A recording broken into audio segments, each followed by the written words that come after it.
salted butter 140 gram, dark chocolate 85 gram, semi-sweet chocolate 28 gram. Microwave for 30 seconds.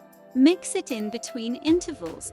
Repeat it until melts and set aside. 2 eggs room temperature. Sugar 170 gram. Beat until foamy. Pour in the chocolate and butter mix.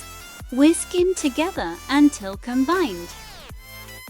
Mix 1 teaspoon instant coffee with 1 tablespoon of hot water. Pour in the coffee mix. Fold it until combined.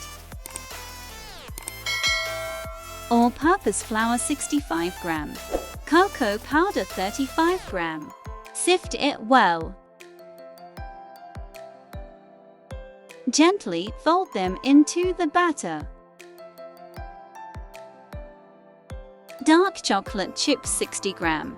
Fold it well. Pour the batter into the lined baking pan. Spread evenly.